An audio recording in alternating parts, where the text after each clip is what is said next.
사랑과 내가 많으신 하나님, 이 시간 우리를 부르시고 하나님의 말씀을 듣게 하시니 감사합니다. 이 시간 우리가 하나님의 말씀을 들을 때 깨어서 듣게 하시고 정말 말씀을 온전히 듣고 분별하며 정말 그 말씀을 따라 살아낼 수 있도록 인도하여 주옵소서. 우리를 구원하신 예수님의 이름으로 기도합니다. 아멘. 한번 PPT 한번 보여주시겠습니까? 여러분, 현대인이라면요, 다들 몸에 나쁜 습관 하나쯤은 중독되어 있다 하는데요. 첫 번째는 카페인 중독. 아마 여기도 보면은 매일 나 커피 한 잔 안 먹으면은 살 수가 없어. 맨날 이 커피의 수요열이 필요해. 이러한 분들이 있지 않습니까? 예, 그런 분들도 있을 테고, 또 밀가루 중독, 예, 라면, 빵, 국수 이런 것들 없으면은 못 사시는 분들, 설탕 중독. 밥 먹고 나면 꼭 단 거 땡기시는 분들 있죠. 또 캡사이신, 꼭 매운맛, 꼭 이렇게 캡사이신 정도는 안 돼도 땡초에 중독이 되셔가지고 음식 만들면 다 땡초 잘라 넣어서 넣으시고 막 먹는 분들도 있죠. 또 탄산, 액상화당, 결국에 미국에 보면 막 우그락불그락한 이런 분들 다 이것 때문이잖아요. 예. 그리고 니코틴, 알코올. 만약 이 자리 가운데 혹시 니코틴, 알코올 중독에서 아직도 벗어나지 못했다. 빨리 끊고 해방되시길 축원합니다. 그런데 요즘 아이들은요, 이것들 때문에 좀 고통보다는요, 사실 이것 때문에 더 고통스럽습니다. 뭐냐 하면, 다음 넘겨주시면 스마트폰 중독이요. 다른 세대들은요, 보면 이 연수가 지나도 별로 별 차이가 없습니다. 그런데 유독 청소년만 중독이 위험군이 늘어나는 것을 우리가 볼 수가 있어요. 그래서 2022년만 하더라도요, 10명 중에 4명이 스마트폰 과의존 중독에 이제 놓여 있는 것을 볼 수가 있어요. 그러니까 쉽게 말하면 2명 중에 1명은 스마트폰 중독이다 라고 볼 수 있을 정도로요, 이 청소년들이요, 스마트폰에 굉장히 취약을 합니다. 여러분, 어른들 중에도 보면 스마트폰에 취약해가지고 거기에 온갖 에너지와 시간 다 뺏기는 분들 있지 않습니까? 하물며 어른들이 그러는데 이런 청소년들, 그런 제어가 안 되는 애들에게 스마트폰을 맡겨주고 그것들을 네가 알아서 해봐라, 그걸 감당할 수 있는 청소년이 있다는 게 사실은 대단한 것이죠. 결국 이러한 스마트폰으로 인해서 오늘날 청소년들이 많은 폐해를 겪고 있는데, 한번 넘겨주시면 첫 번째로 겪고 있는 문제가 무엇인가 하면, 첫 번째로 스마트폰 때문에 매일 잠을 잘 못 자요. 왜요? 자기 전에 이 불을 꺼놓고 스마트폰을 보다가 보면 잠을 못 자죠. 계속 더 자야 되는 시간에 일찍 자지 못하고 계속해서 스마트폰 보다가 12시에 자야 될 텐데 12시에 안 자고 1시에 자고 2시에 자고 3시에 자고, 그 다음 날도 또 비슷하고 그 다음 날도 그러고, 그러니까 만성 피로에 이 친구들이 어려움을 겪을 수밖에 없습니다. 자도 계속 피곤한, 정말 얘네들은 맨날 자는 것 같은데 맨날 피곤해. 왜요? 결국에 그 원인의 하나가 바로 이 스마트폰 때문이죠. 두 번째로 이 스마트폰 때문에 학업을 망치는 아이들이 너무 많습니다. 얼마 전에요, 한 청년이 청소년에게 내가 너 20% 안에, 상위 20% 안에 드는 비결 알려줄게 이러더라고요. 그래서 도대체 뭘 알려주나 하고 봤어요. 제가 옆에서 들었어요. 그랬더니 알려주는 게 딱 이거야. 2가지만 하면 돼.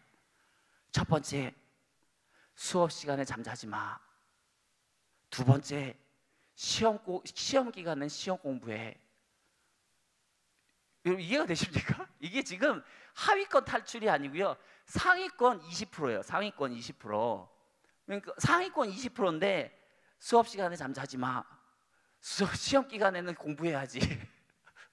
그랬더니 이게 무슨 뭐 하는 건가 했더니 그걸 들은 애가 그래요. 쉽지 않은데. 쉽지 않겠대요. 이거 오마이갓 하고 막 충격받고 있었어요. 그랬더니 그 옆에 이제 여자 청년이 있었어요. 이 친구는 이제 대학교를 간 지 얼마 안 된 친구입니다. 그 친구가 또 맞아요 오빠. 그러면서 이 친구가 이제 또 얻는 거야. 이거까지 하면은 너 상위 10% 안에 들 수 있어. 그게 뭔데? 스마트폰 하면 안 돼. 특히 스마트폰 게임은 절대 깔지 마. 그러는데 여러분, 이게 요즘 아이들의 실태예요. 공부를 잘해지는 거? 다른 게 없습니다. 뭐 하면 돼요? 수업 시간에 잠 안 자면 되고요. 또 시험 기간에 공부하고요. 스마트폰 하지 않으면 되는데 애들이 우리에게는 너무나도 당연해 보이고 당연히 이래야 될 것 같은데 이거를 못 한다는 거예요. 이거를 못 해요. 또 우리 아이들이 이 스마트폰 중독 때문에 뭘 못 하는가 하면 인간관계에서 등한시를 자꾸 하게 됩니다. 자꾸 이 스마트폰에서 나오는 어떤 게임, 자극적인 영상, 어떤 이런 SNS들이 자꾸 도파민을 자극하면서 결국 일상생활에서 그냥 대화하고 관계 맺고 하는 것들에서 재미를 못 느끼는 거예요. 그래서 요즘 아이들 어때요? 표정이 없어요. 대화를 못 해요. 우리 어렸을 때 보면 그냥 노는 거가 뭐예요? 막 놀리고 뭐 이렇게 이야기 만들어가면서 막 그런 것들이 그런 재미가 있는데 애들은 그렇게 할 줄 몰라요. 스마트폰 게임하고 앞에 두고서도 카톡으로 대화하고 네, 이게 진짜 요즘 오늘날 있는 일이라니까요. 여러분 갈라디아서 5장 1절 말씀 같이 한번 읽어볼까요? 그리스도께서 우리를 자유롭게 하려고 자유를 주셨으니 그러므로 굳건하게 서서 다시는 종의 멍에를 매지 말라. 예수께서 우리를 죄에서 자유케 하시려고요 십자가에서 대신 죽어주셨습니다. 그렇게 하면서까지 우리를 자유케 해주셨는데 우리가 어찌 다시금 종의 멍에를 스스로 뒤집어 쓰는 그런 어리석은 일을 할 수가 있겠습니까? 저와 여러분들이요 정말 주 안에서 굳게 서시기 바랍니다. 그리고 다시는 종의 멍에를 매지 않는 저와 여러분들이 되기를 축원합니다. 제가 왜 말씀을 시작하면서 이런 중독에 대해서 이야기를 할까요?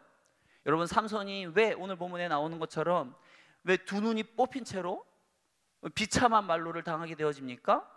그것은 바로 삼손의 중독 문제 때문이에요. 삼손의 어떤 중독이요? 여자 중독. 여자 중독. 삼손은요 여자 중독이 있었어요. 오늘 본문 1절 말씀 우리 같이 한번 읽어보도록 할까요? 삼손이 가사에 가서 거기서 한 기생을 보고 그에게로 들어갔더니 지금 가사 여기는요 블레셋 주요 도시입니다. 삼손이 이 블레셋 주요 도시로 들어갔더니 어디로 갔어요? 기생을 보고 들어갔다. 여기선 기생이라고 하는데 세 번역에서는 아주 노골적으로 번역합니다. 창녀에게 들어갔다. 여러분 삼손은 어떤 사람이에요? 나실인 아닙니까? 하나님께 바쳐진 인생 아니에요? 그런데 이 삼손은요 끊임없이 어떤 여인의 문제가 계속 따라다니는 것들을 볼 수가 있습니다. 이처럼 삼손이 어떤 가사에 와서 여자 집에 들어갔다라는 사실이요 2절에 보시면 가사 사람들에게 알려집니다. 그리고 가사 사람들이요 삼손이 자신의 지역에 왔다는 것을 통해서 듣고는 긴장을 합니다. 왜냐하면 이 사람들은요 아마 삼손이 이전에 어떤 블레셋 지역을 다니면서 많은 블레셋 사람들을 죽였다라고 하는 것들을 이미 알고 있는 것 같아요. 그러면서 이 사람들이 굉장히 덜덜덜덜 떨면서도 이참에 삼손이 왔을 때 우리가 얘를 잡아서 죽여야 돼 이렇게 다짐을 하는 거예요. 그러면서 이 삼손이 지금 저 집에 들어갔으니까 밤에 자고 있을 때 쿨쿨 잘 때 깊이 잠들었을 때 우리가 다 같이 덮치면 죽일 수 있을 거야. 그래서 그 집에서 지금 주변을 둘러싸고 이 삼손이 잠들기만을 기다리고 있어요. 근데요 삼손도 참 대단합니다. 이미 벌써 저들의 전략을 다 알고 있는 것 같아요. 그래서 어떻게 합니까? 우리 3절 말씀 같이 한번 읽어보겠습니다. 삼손이 밤중까지 누워있다가 그 밤중에 일어나 성 문짝들과 두 문설주와 은빗장을 빼어가지고 그것을 모두 어깨에 메고 헤브론 앞산 꼭대기로 가니라. 삼손이요 밤중까지 누워있다가 갑자기 그 밤중에 일어납니다. 지금 사람들은 새벽이 될 때까지만 기다리고 있는데 밤에 그냥 일어나 버려요. 그러면서 어떻게 해요? 성 문짝을 떼가지고요 문빗장 떼가지고 어깨에다가 메고 그거를 막 헤브론 앞산까지 끌고 가요. 여러분 지금 이 성 문짝을 떼가지고 지금 이 가사에서 헤브론 앞산까지 가져가는데 이 거리가 어느 정도인가 하면 62km예요. 여기 양산에서 경주까지 거리입니다. 거의 거기까지를 지금 성 문짝 안고서 이렇게 가고 있어요. 그러다 보니까 많은 사람들 이거 진짜야? 뻥 아니야? 저도 진짜인지는 모르겠어요. 근데 왠지 삼손이라면 가능할 것 같지 않습니까? 네, 뭐 그 정도로 생각을 하고 우리 넘어가 보도록 하죠. 아무튼 이처럼 삼손이 하나님의 은혜 속에서 위기를 모면했으면 앞으로 어떻게 살아야 될까요? 조심해야죠. 내가 그래도 나시린인데 이방 여인을 만나려고 할 때마다 자꾸 이런 어떤 목숨의 위험에 처해지는 이런 상황들이 벌어지네. 내가 이방 여인을 만나면 안 되나 보구나. 이방 여자들은 멀리 해야겠다. 이렇게 했어야 될 것 같은데, 그런데 4절에 보면 삼손이 어떻게 합니까? 4절 말씀 같이 읽어보죠. 이후에 삼손이 소렉 골짜기에 들릴라라 이름하는 여인을 사랑하며. 여러분, 들릴라를 사랑하는데 이 사람도 또 누구예요? 블레셋 여인이에요. 삼손이 또 이방 여인을 사랑하기 시작을 합니다. 삼손은 이미 앞서 2번이나 이방 여인으로 인해서 곤욕을 치렀음에도 불구하고 또 깨닫지 못하고 또 똑같은 죄를 저지르고 맙니다. 여러분, 하나님께서는요, 우리가 뭐 어떤 딱 한 번 실수해서 결정적인 실수를 했어요. 그렇다고 해서 너가 어떻게 그럴 수 있어? 하면서 막 내치시고 막 망하게 하고 이러십니까? 아니요, 하나님은 그러시는 분 아니에요. 하나님께서는요, 우리가 실수를 통해서도 자신의 잘못을 깨닫고 돌아올 수 있는 기회를 충분히 주십니다. 그래서 근데 그런 어떤 실수를 통해서 내버려 두고 돌아오게 냅뒀는데, 기회를 주고 있는데 얘가 깨닫질 못한다. 그럼 어떻게 될까요? 결국 그 실수들로 인해서 업이 쌓여서 망하도록 내버려 두는 거예요. 여러분, 하인리히 법칙이라고 있습니다. 하인리히 법칙이 뭔가 하면, 윌리엄 하이닉이라고 하는 사람이 보험회사에 이제 감독관이 되어서 취업을 하게 되는데, 이 사람이 어떤 보험회사의 사건 5만 건을 분석을 하게 돼요. 그러면서 5만 건을 분석을 하면서 뭔가 법칙 같은 게 있는데 라고 하는 것들을 발견하게 됩니다. 그게 뭔가 하면 1대 29대 300의 법칙입니다. 1대 29, 300. 어떤 법칙인가 하면, 한 개의 어떤 대형 사고, 어마어마한 대형 사고가 있기 전에는 뭐가 있는가 하면 반드시 29번의 경미한 사고가 있더라. 그리고 이런 어떤 경미한 사고가 29번에 있기 전에는 약 300번의 경고를 줄 만한 어떤 작은 징조들이 있더라. 예를 들어서 교통사고가 납니다. 이런 어떤 엄청난 딱 사람이 좀 인명사하는 어떤 대형 사고가 나기 위해서는 한 번에 그냥 일어나는 게 아니라 29번 정도 뭐 이렇게 범퍼가 스친다든지 어떤 끽 멈춘다든지 뭐 이런 식이었잖아요. 이런 경미한 사고들이 한 29번 있고, 그다음에 한 300번 정도의 뭐 신호 위반, 뭐 날라오고 막 이런 거 있잖아요. 이런 이제 징조들이 있다라는 거예요. 그래서 지혜 있는 사람은 어떤 사람인가 하면요, 이미 벌써 한 300번 정도의 징조가 있을 때 자꾸 내가 이런 일들이 벌어지다가는 큰일이 일어나겠는데? 깨닫는 거죠. 그리고 돌이켜요. 아니면 그보다 좀 못한 사람도 29번 정도 뭐 이렇게 자꾸 이렇게 접촉사고가 일어나요. 어디를 막 긁히고. 그럼 어때요? 안 되겠다. 내가 운전을 조심해야겠는데. 좀 더 집중해야겠다. 이래야 될 텐데. 근데 많은 사람들은요, 이런 29번의 경미한 사고와 300번의 징조를 놓치고 맙니다. 삼손도 보면요, 하나님께서 그가 나시린이라고 해서 뭐 한 번 잘못했다고 해서 뭐 2번 잘못했다고 해서 그를 막 내치고 막 죽이고 막 위험에 처하게 하고 막 이러지 않습니다.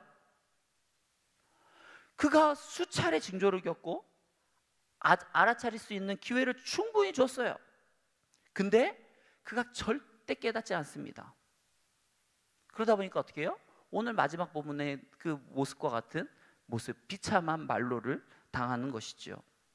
앞서도 말했지만 하나님께서는 어때요? 어느 날 우리가 한 번에 실수했다고 해서 야, 네가 어떻게 그럴 수 있어? 막 망하게 하고 죽게 하고 막 이러시는 분이 아니라는 거예요. 우리가 충분히 깨달을 수 있는 기회, 실수를 돌이킬 수 있는 기회를 주세요. 저와 여러분들을 되돌아보기 원합니다. 우리의 삶 가운데 하나님께서 이런 기회를 주고 있지 않습니까? 징조와 사건들이 일어나고 있지는 않아요? 그리고 이러한 징조와 사건들을 통해서 내게 혹시 깨닫게 하려고 하는 뭔가가 있는 건 아닙니까? 저와 여러분들이 그런 것들을 발견하신다면 그런 징조와 사건들을 보시고 반드시 깨우치고 돌이키시는 저와 여러분들이 되기를 축원합니다. 두 번째로 우리가 나누기 원하는 것은 무엇인가 하면, 이 삼손이 이 드릴라를 사랑하죠. 그래서 블레셋 사람들이요, 이 사실을 알게 돼요. 그리고 이 드릴라를 통해서 삼손의 약점을 알기 원합니다. 그래서 이 블레셋 사람들이요, 드릴라에게 찾아가서 제안을 합니다. 야, 네가 삼손의 약점만 알려주면 말이야, 내가 얼마를 줄게 라고 하는데, 얼마를 주겠다고 합니까? 5절 말씀에 한번 보시겠습니까? 얼마를 주겠대요? 네. 은 1100개가 아니에요. 뭐예요? 씩이에요. 5명이면 몇 개? 5500개. 5명이면 5500개를 주겠대요. 여러분, 도대체 이 은 한 개가 어느 정도인지는 모르겠는데, 보통 이 은 한 세겔이요, 일반 노동자의 한 4일 품삯이라고 합니다. 우리가 계산하기 편하게 이 은 한 세겔을 50만 원이다 우리가 잡으면, 50만 원 곱하기 5,000개 하면 얼마일까요? 50만 원 곱하기 5,000개. 여기 수학 선생님도 있고 계시잖아요. 뭐 이렇게 왜 그랬어요? 25억. 와, 장난 아니죠? 삼손의 약점 한 번 알려주면 25억 주겠다고 합니다. 여러분, 혹하겠어요? 안 하겠어요? 혹하죠, 혹하죠. 게다가요, 이 드릴라는요, 아주 그냥 대단합니다. 자기가 아주 그냥 25억 벌기 위해 노골적으로, 야, 삼손, 나에게 당신의 약점을 알려줘. 당신의 약점 뭐야? 막 이렇게 막 노골적으로 약점 알려달라고 해도 이 삼손이 자신을 사랑하는 것이 변함이 없을 거라는 걸 알아요. 알아요. 그래서 계속 이 삼손에게 드릴라가 자신의 약점을 알려달라고, 삼손의 약점을 알려달라고 계속 하죠. 그러다 보니까 어떻게 해요? 이 삼손이 이제 막 알려줍니다. 야, 말이야, 나를 한번 활줄로 묶어봐. 활줄로 한 7줄 묶으면 나도 어떻게 못할 거야. 이 활줄이 뭔가 하면 짐승의 힘줄, 아주 매우 질긴 이 힘줄로 나를 묶으면 나도 어쩔지 못할 거야 라고 하는 거죠. 그래서 어떻게 해요? 그렇게 해봤죠. 그리고 와, 블레셋이다 했더니 어떻게 해요? 뭐라고? 빡! 아무렇지 않은 거죠. 그러면서 또 이제 또 막 드릴라가 막 삼손을 괴롭힙니다. 아니, 어떻게 나를 사랑한다면서 나한테 어떻게 거짓말할 수 있어요? 그러면서 막 또 알려달라고 하는 거예요. 그래서 또 골치 아프죠. 그래서 어떻게 해요? 이번에는 세 밧줄로 하면 그럼 세 밧줄로 한 7바퀴 묶어봐 또. 그러면 내가 어떻게 되겠어? 나도 어쩔 수 없을 거야 라고 또 했죠. 그래갖고 또 묶어놓고 블레셋이다 했더니 어때요? 또 뻑! 여러분 참 보면 계속 이 드릴라가 이 삼손을 못 살게 구는 거예요. 그러다 보니까 이 삼손이 나중에는 결국에는 참지 못하고요, 비밀을 팍 이야기하지 못해도요, 이제 비밀에 가까운 이야기라는 거예요. 우리 한번 13절 말씀 읽어볼까요? 삼손이 그에게 이르되 그대가 만일 나의 머리털 7가닥을 배틀의 날실로 섞어 짜면 되리라 하는지라. 옷을 짤 때 보면 배틀에다가 실들을 이렇게 막 놓잖아요. 거기다가 이렇게 날실을 끼죠.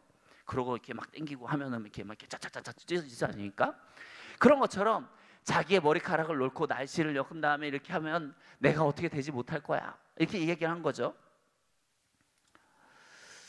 그러면서 그렇게 얘기했더니 어떻게 해요? 또 드릴라가 똑같은 방법을 하고서 또 블레셋 사람들을 부르죠. 여러분, 이런 일들을 지금 3번이나 당했어요. 자기가 힘이 없어서 빠져나오지 못했으면 삼손도 죽을 수밖에 없는 위기를 지금 1번, 2번도 아니고 3번을 당했어요.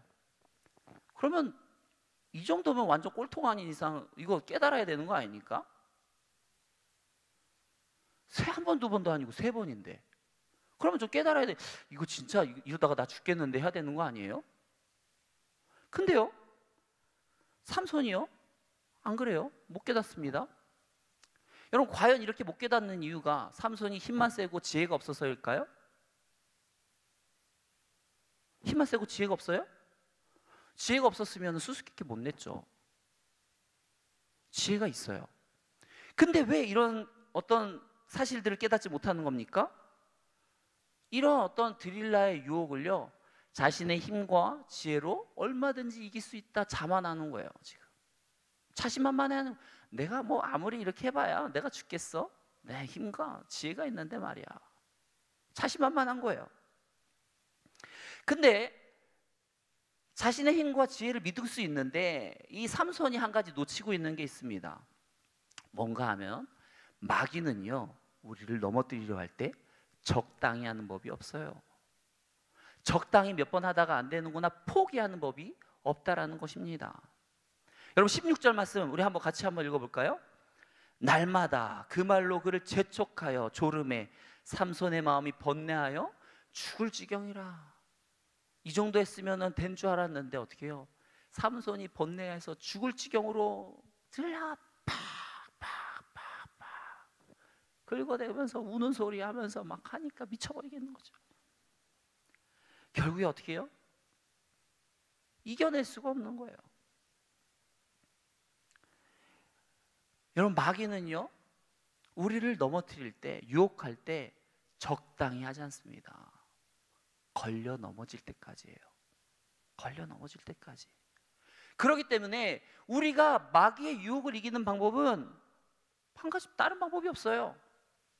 유혹의 자리를 벗어나야 돼요. 유혹의 자리를 거기서 계속 있으면 이길 수가 없어요. 당해낼 수가 없어요. 이것은요, 우리보다 훨씬 지혜가 뛰어난 아담도 그랬고요, 솔로몬도 마찬가지였고요, 오늘 본문에 나오는 삼손도 마찬가지였습니다. 여러분 아담이요, 하와가 뱀에게 유혹받을 때 분명 옆에 있었습니다. 옆에 짤이 있었어요. 하와에게 뭐 아담이, 이 뱀이 하와에게 막 가갖고 막 이게 뭐 어떻고 저쩌고 할 때 아담도 다 듣고 있었다고요. 그때 만약 아담 하와의 손을 딱 잡고 야 우리 딴 데로 가자, 무슨 말도 안 되는 소리라고 있어 하면서 손 붙들고 그 자리를 피했으면 어떻게 될까요? 안 넘어갔죠. 안 넘어갔어요. 그런데 어떻게 해요? 그 자리에서 그냥 가만히 멍청하게 두고 있죠. 그 자리를 지키고 있었죠. 그러니까 온갖 꾀임에 다 넘어가게 되어지는 것입니다. 반면에 요셉과 같은 경우는 어때요? 보디발의 아내가 유혹할 때 요셉은 어떻게 합니까? 뒤도 안 돌아보고 도망치잖아요. 뒤도 안 돌아보고 도망쳐요. 야 요셉, 너 거기 안 서! 명령이야! 이 주인의 아내가 말하는데 너 명령이야, 안 서! 아무래도 안 서요. 왜요? 그랬다가는 자기 유혹에 넘어가거든요. 마귀의 유혹을 넘어가는 방법, 이기는 방법은 그 유혹의 자리를 떠나는 거예요. 떠나는 것 말고는 그 자리에서 뭐 어떤 내 힘, 지혜 이걸로 해서 버틴나? 불가능한 겁니다. 우리보다 더 뛰어난 지혜자들, 아담도 솔로몬도 삼손도 다 실패했던 전략이에요. 이런 실패한 전략 가지고 우리도 그 자리에서 계속 머물러 있는다 제 가운데, 이거는 필히 망하는 거예요. 필히 망하는 거예요. 예수님께서도 우리에게 뭐라고 말합니까? 만일 눈이 너로 실족하게 들면 눈을 빼버리고, 만일 손이 너를 실족하게 들면 어떻게 해요? 손을 찍어버리라. 여러분 이게 뭐 예수님께서 우리가 뭐 죄질 때마다 신체 불구자로 살아가는 거예요? 진짜 찌르라는 겁니까? 그게 아니죠. 그만큼 죄의 유혹에 단호하게 대처하라. 과장법이죠. 보는 것이 죄의 유혹이 되면 아예 보지를 말고, 손으로 행하는 것이 죄의 유혹이 되면 애초에 그것을 하지 말라라고 말하는 겁니다. 성도 여러분, 우리가 죄를 이기는 비결은 죄의 유혹을 받을 때 그 자리를 피하는 거예요. 만일 요셉도 그 처음 유혹했을 때 단호하게 그 자리를 도망갔으니까 그 유혹을 이긴 거지, 막 거기서 막 온갖 사탕발림하고 막 있는데 아 이러시면 안 됩니다 이러고 있었으면 요셉도 이거 별 볼 일 없어요. 이거 별 볼 일 없어요.